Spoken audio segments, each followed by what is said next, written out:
has all of this energy behind him, and yet we're still within a month and a half bombing another country in the Middle East. And like, that is the bigger scandal out of all of this. So recently, Dave Smith had a podcast where he weighed in on this recent Yemen leak about the Yemen bombing and its discussion on Signal, and what he thinks that it means in terms of Trump and Trump's administration and what it tells us about those who compose it. So let's watch and let's react.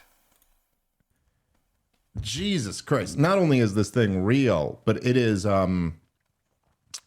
let's just say there's a lot of questions raised by it. So for anybody who doesn't know, there is, I hesitate to even use the word journalist, but there's a hack propagandist named Jeffrey Goldberg. Could be from any ethnicity or background. No way to know for sure. He was a big, I believe he's the editor in chief now, or senior editor. He's one of the big shots at the Atlantic, which is a pretty garbage publication. But he was known for being one of the Russiagate, if you go find all his Russiagate takes, that it'd be embarrassing how bad, promising we've got the dirt. Donald Trump is clearly in a conspiracy with Vladimir Putin. He is one of, not that this is that small of a list, but he's one of the journalists who Donald Trump really hates. He's called him out by name many times. Trump does not like this guy. Okay. So evidently, Waltz, the national security advisor, who is one of Trump's worst picks. I know this from both his public persona and inside information that I've gotten, just one of the absolute worst picks that Trump made. Evidently, Waltz set up a Signal private chat. This was weeks ago, right before the U.S. started bombing Yemen. Again, the most recent time. And apparently, on this Signal chat, it seems that it was, there were several people. It seems it was obviously Waltz, Hegseth, the defense secretary, Tulsi Gabbard, the national security advisor, Marco Rubio, the secretary of state, J.D. Vance, the vice president, and Ratcliffe, the CIA director. And then Witkoff, I think, was on it as well. Anyway. I think Joe Kent was on it as well. Just side note. So there's a big, and they add this guy, and just some anti-Trump reporter. So anyway, so this is the story. He has released the Signal chats but redacted, taken out some parts for national security, and then he just ran this big piece on it yesterday. Now they've got. I'd say at this point, as of right now, the evidence is overwhelming seems like an understatement. I'd say it's conclusively the case that these people were all on Signal. They were talking about the bombing before it happened. Then the bombing happened. Then they were celebrating the bombing happening after that. There was some discussion about, how people felt about it. We'll kind of get into all of that. But more importantly than any of that, at this point, what we have today that we didn't have yesterday is that Hegseth has been asked about this. Tulsi Gabbard and Ratcliffe both testified before Congress today, and they've all kind of admitted it. Right? Yeah, I have to admit, this story is so bizarre. When I first saw it, I thought that this has to be fake, right? But there's so many more layers to it. This is like an onion with how many questions this opens up, and how much we get to actually see beneath the surface, because so much of what the American kind of electorate and American observers are exposed to is just surface level propaganda takes. So we really get to see what the thinking process is behind these officials through this leak. In the sense that none of them are denying it. It ranges from, I think, Hegseth and Tulsi Gabbard would be in the not denying it camp, and then Ratcliffe was just in the yeah, we did it, and there's nothing wrong with us doing that. So anyway, this pretty clearly happened. It is remarkable the level of incompetence to allow this to happen. Or perhaps this was intentional. But those are kind of the only two options right here. Now, I still can't believe that government relies on private technology for secret communications. Well, I do not think this is how it's supposed to go. Well, I understand that there's supposed to be, I guess, the Presidential Records Act. And I also understand that if you're working a government job, I mean, I've worked at sales jobs and I don't want a record of every conversation I'm having about every sale. And so you use your own email. I mean, it's so. Hillary Clinton learned that this is not how it's supposed to go, by the way. Like, I understand if this is why Hillary Clinton was using a private email server. And I get that she's not allowed to do that. I also get why she's doing that. Sure. And anyways, if I'm working there, I don't understand how first day you're not calling up CIA and going, hey, where's my BlackBerry for communicating with my team?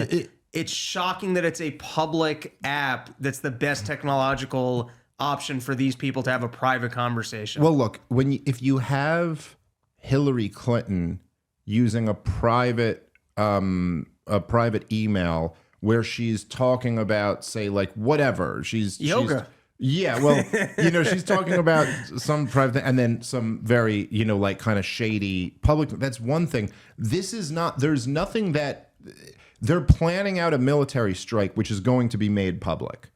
It's not like there was some secret scandal that happened here and you could see in there like, oh, this is why they wanted it on Signal. It is wild to think that again, you can't overstate it here, the absolute highest levels of our government, the highest levels of the foreign policy regime, are communicating about a upcoming bombing campaign on Signal. That is just bizarre.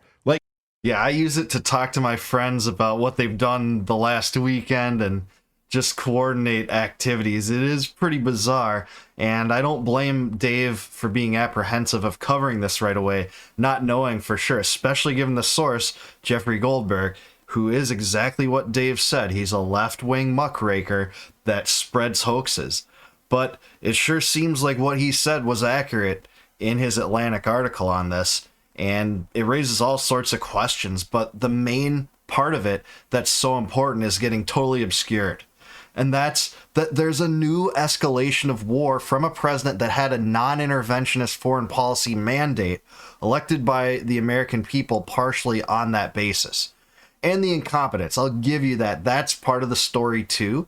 But the Trump administration so far has just tried to spin this into some anti-Atlantic coup, this anti-Atlantic campaign, and that doesn't really comport. The Trump administration has to answer to this, and Mike Waltz and Pete Hegseth come off looking the worst in this, if you ask me.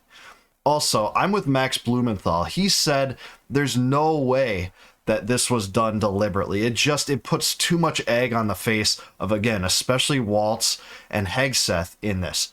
If Waltz truly wanted to inform Goldberg about what was going on, he could have just done that outside of this big Signal group.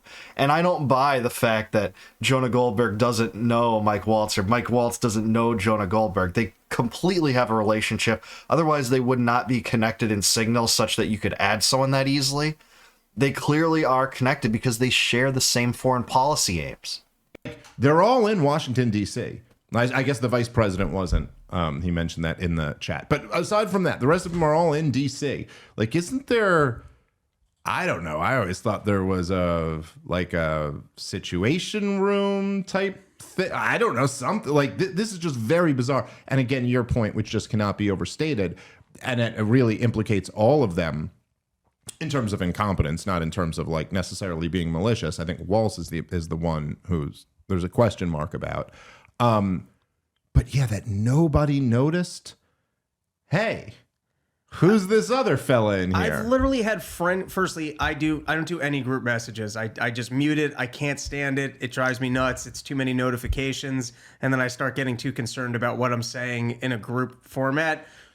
10 years ago, when I partook in group messages or group WhatsApps, I always check the group to make sure. Hey, wait, who's in this group? Yeah, even Rob would have been like, "Hey, who's this JG right here? Who's that guy?" Even before just saying some offensive, stupid remark, I would check that. It seems very remarkable to me that they're having their exclusive group of 10 names that are supposed to make these giant decisions in a secretive way, and they're not just checking. Wait, who's this other name? It's unbelievable. By the way, Twite in the group chat that got me. He wrote Joseph Goebbels, which is pretty. Maybe that's what they thought it was. Funny. It is.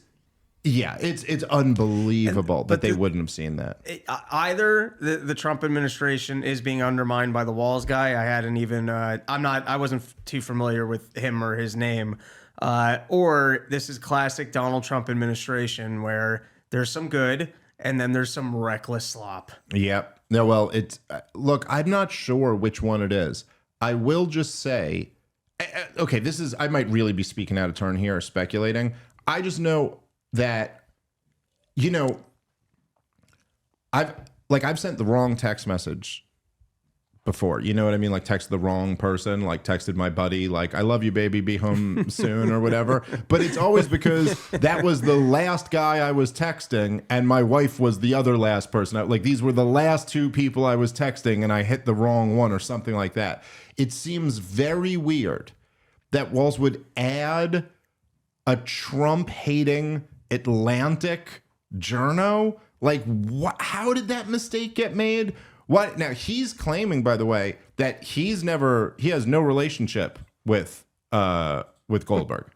There's no way that's true. If you're connected close enough on Signal, at least the way I think it works, you have to had a conversation with them in the past to add them to a future message. Otherwise, it requires sending them an invite to connect with you into a chat session, and that person has to accept it. So I don't buy this at all. And they have aligned foreign policy views. So I think this is bunk from Waltz. They clearly had a relationship. You don't just randomly type in a phone number in Signal and add that person to a chat. They were clearly connected. That is such bunk if he says otherwise. He's like, "I don't know this guy. I've never talked to him. I've never anything." It's like, that seems weird to me. I don't use Signal, but like, wouldn't you have to have his name saved in your thing to add him? Or maybe not. Maybe I'm wrong about that. Yeah. It seems like a strange mistake to me. I think you either have to have them added or you have to have their phone number at your disposal to punch it in and add them. I'm pretty sure that's how it works.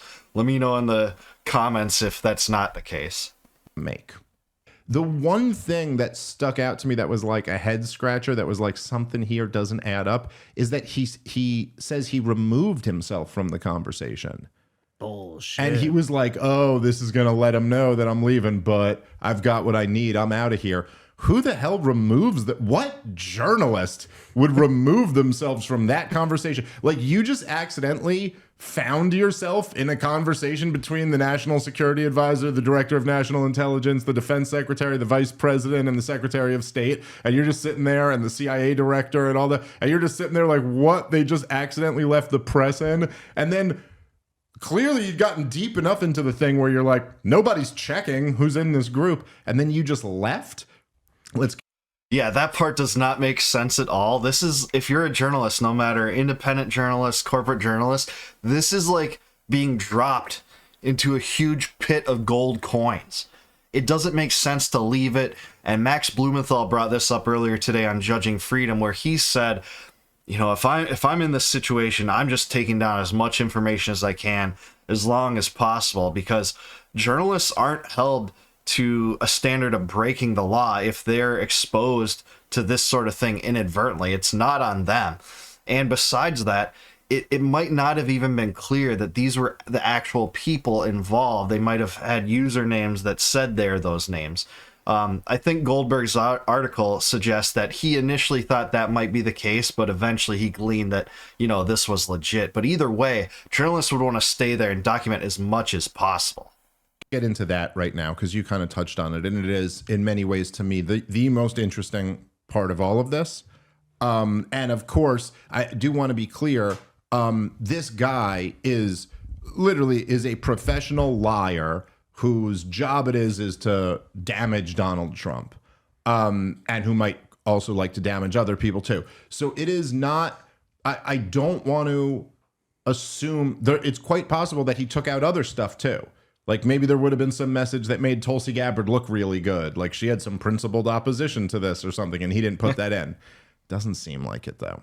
And it seems like, because really, if you remove yourself, if you zoom out, the real scandal here, which is so much bigger than this Signal scandal or so much bigger than any of the other time, the real scandal here is that you have, after like 20 plus years of what have been dubbed forever wars, the longest wars in American history, the longer wars than most countries ever fight in their, like most countries don't ever fight a 20-year long war. We fought essentially 2 of them, 3 if you count Somalia, where there's the JSOC war the whole time there. And also had regime changes in Yemen and Libya and ultimately in Syria. So after all this debt, all these wars, Donald Trump runs on this America first, we're not going to be involved in stupid wars anymore, down to specifically Yemen. And I'm not even talking about him objecting to, say, like Obama's drone bomb campaign in Yemen in 2009, or him objecting to the Saudis' invasion and Obama backing the Saudis' invasion in 2015. I'm saying during the 2024 election, it was on Tim Pool's show, Donald Trump was straight up asked about the issue of war and peace, and he brought up Joe Biden bombing Yemen over the shipping lanes and talking about how stupid it is. And how, so like, Donald Trump comes in now at his most popular, wins every swing state, has all of this energy behind him, and yet we're still within a month and a half bombing another country in the Middle East. And like, that is the bigger scandal out of all of this. It's like the old Tom Woods had this old saying, and man, does it age well. No matter who you vote for, you get John McCain. And that's so true. Tom Woods is so brilliant in that quote. But this hypocrisy from Trump is several dimensions deep. It's like hypocrisy inception, because at that point, when he criticized Biden for bombing Yemen, this was after Trump, in his first term, used one of his sole presidential vetoes to keep the war in Yemen going. Trump actually exercised the veto power very few times. Remember, he had a Republican-controlled Congress in his first term, but he did use a veto to stop an attempt to withdraw all U.S. naval forces from that theater and effectively end U.S. involvement in that war. And after that, he's willing to criticize Biden for bombing Yemen, and now he's willing to bomb Yemen. So Trump is so wrong on this, and I really wish the interventionist, the non-interventionist rhetoric would have stuck that he so aptly used during his campaign. He spent one of the last weeks of his campaign trashing warmongers like Liz Cheney, only to kind of repeat the same kind of policies that they favor just weeks into his new administration. It doesn't make sense. Like, that's just always what ends up happening. You vote for Barack Obama? Sorry, all we can do is John McCain. Oh, you like Donald Trump? Sorry, you're getting John McCain. No matter who wins, we get John McCain's foreign policy. And so that's kind of the backdrop of this. And then, of course, what is the most interesting thing politically in this is that, at least from what's being reported, only one person in the room seems to even have a principled objection to this at all, and it is J.D. Vance. Now, I got to say, that in itself is an important piece of information that we should keep in our minds, like going forward. If you were thinking about who you might support in 2028, let's say, I mean, J.D. Vance. Now, to your point too, and I'll give him a little bit of credit for being the only one who stood up, but I got to say, it was like pathetically weak. Totally with the contingency of like, I'll go along. I mean, like, if you guys want to bomb them, I'll bomb them. And the only objection he has is over it's always the worst Trumpian objection is that Europe should pay for the bombing a little bit more. That's essentially what his objection is.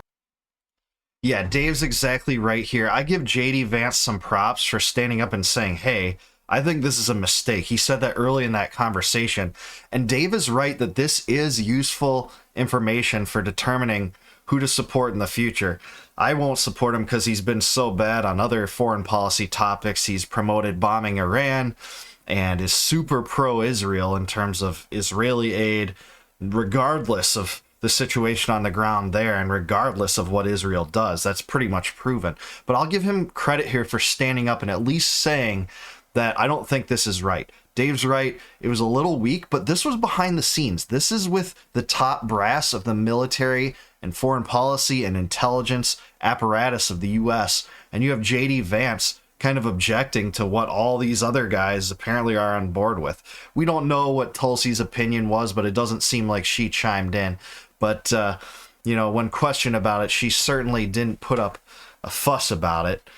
So we'll have to see what happens. This is just a sad situation because Trump could really sink the momentum that he's built, partially because of his non-interventionist foreign policy rhetoric, over this as a scandal and over the bombing. So now there's two dimensions to this: the bombing and the escalation of the war in Yemen, which he could have stopped in his first term, and the incompetency of this leak. Jonah Goldberg is a left-wing stooge. He's a hoaxster. There's no question about that. But it seems like what he said here was right. And hey, I don't like it when a left-wing hoaxster is right. But it looks like he was accurate about what he was depicting here, so much so that the administration isn't denying it. This is a true scandal. I hope this doesn't blow up into a regional war. I hope they don't use this as, one of many steps up to the drumbeat of war with Iran. That's the biggest fear. It really could sink Trump. This isn't America first. But I do want to hear what you guys have to say. So let me know in the comments below, what was the most interesting part of this story? The Yemen bombing leak and signal. I want to hear from you on that. And until I talk to you next time, no more war, no more debt, no more inflation, and no more empire. Take care, guys. Peace out. I'll see you next time.